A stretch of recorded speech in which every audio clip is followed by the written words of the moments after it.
104.5 The Team, your home for New York sports. Guilderland native Marc Kestecher, he's the man that you hear every time we air the finals or anything big, it seems. Any big game ESPN does, you're there, Kesty.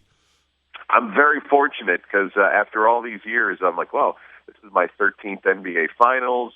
I get to go to the national championship game for studio. I don't know how I got so fortunate, but great assignment, and you just have to enjoy it every time because there's always these youngsters nipping at your heels who want your job and your assignment. So I got to enjoy them every time. Kesty, where does this finals rank for you? You just said, you do the national championship, you do all those big things. Cleveland, Golden State, where does this one rank for you?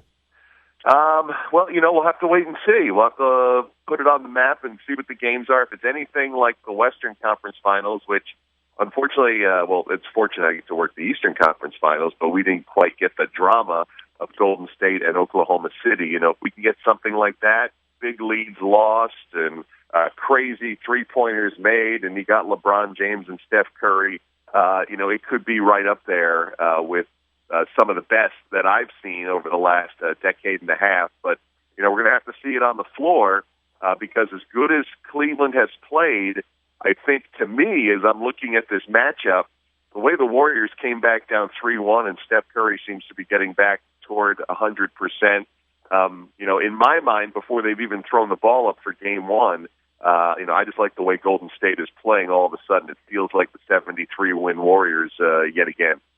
Marc Kestecher is going to have the call for us tonight right here on 104.5 The Team. Kesty, when you look at it, the big drama is who's under more pressure, Steph Curry or LeBron James? Like, when you look at it, just those two faces on the map, who do you think is under more stress right now?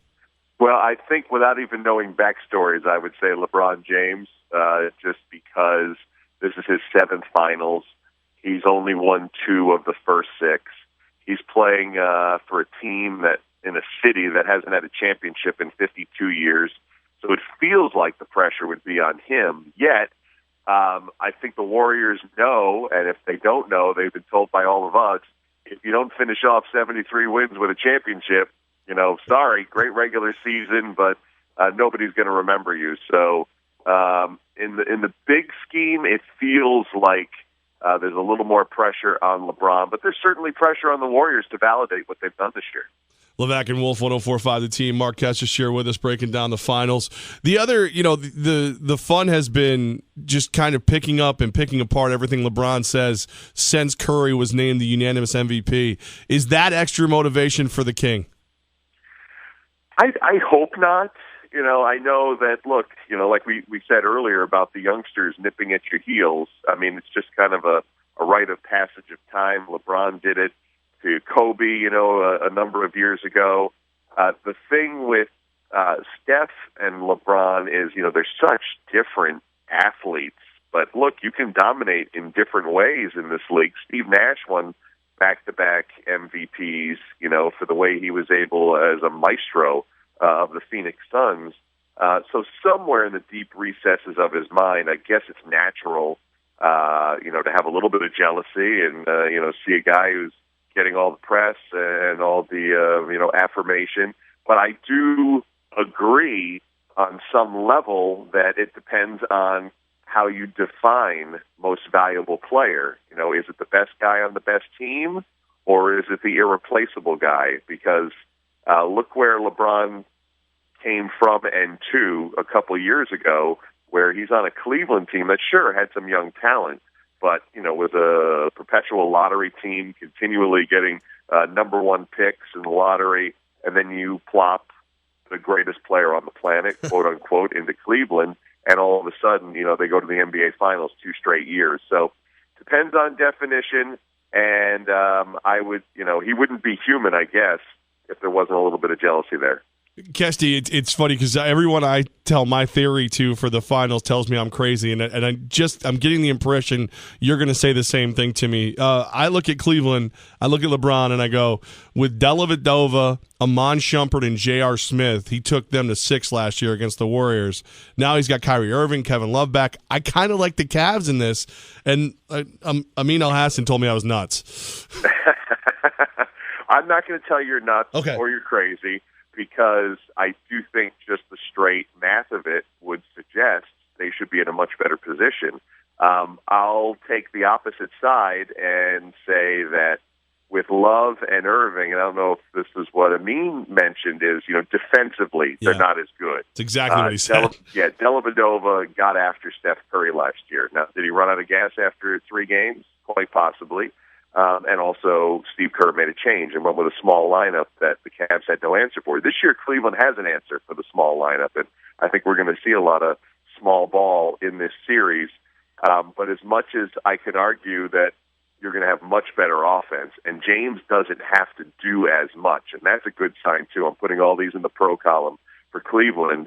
For the Warriors at the same time, same group, been together 12 more months. They're playing at an even higher level right now than they were last year, probably from an IQ standpoint.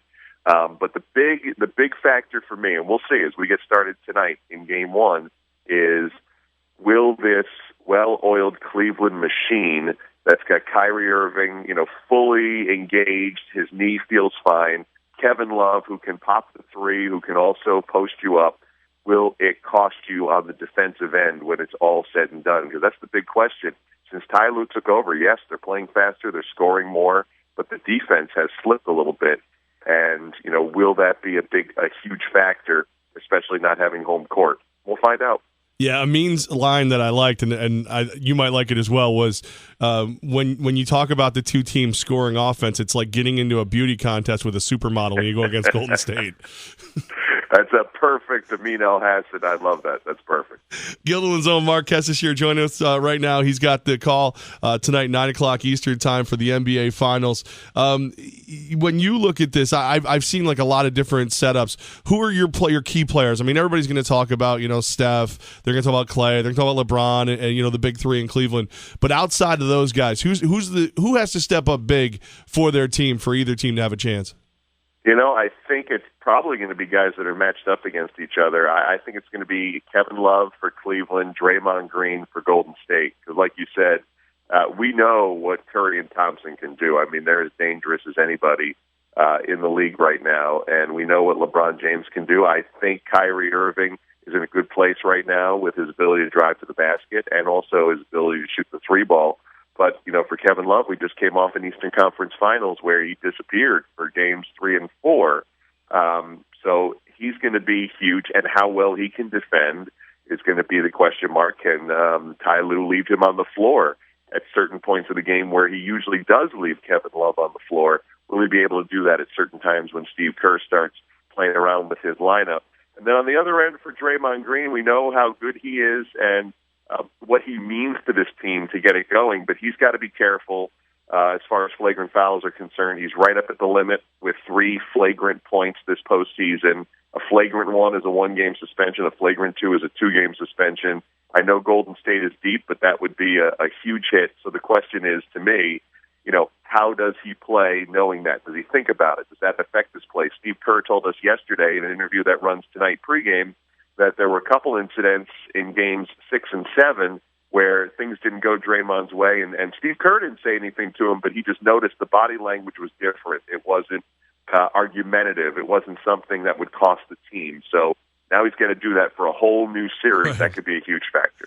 Marc Kestecher with us right here, 104.5 the team, Levack and Wolf. Kesty, now you're not going to predict the winner because you're calling this, right?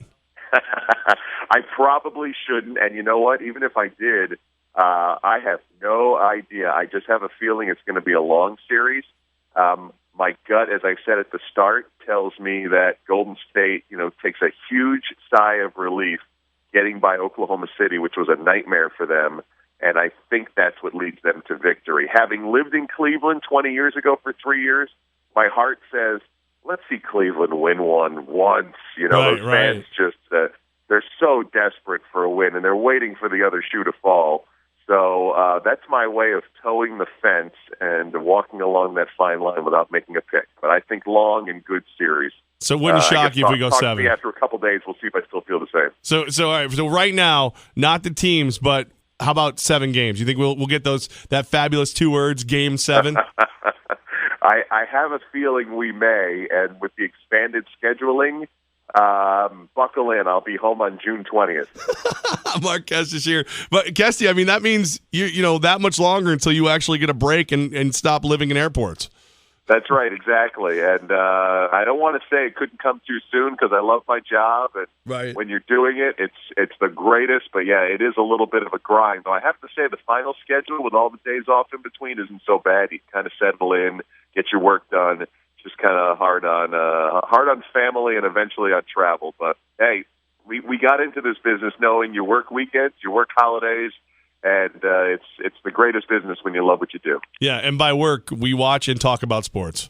I was going to say, quote-unquote work. I should always add that whenever I use work in anything discussing sports broadcasting. You are the best, my friend. Marc Kestecher, he's got the call starting tonight, 9 o'clock Eastern time. I'm hoping Cavs, but I'm also hoping to hear you call Game 7. Well, it would be a lot of fun and a great crew of ESPN radio pros, so I enjoy this time of year like none other.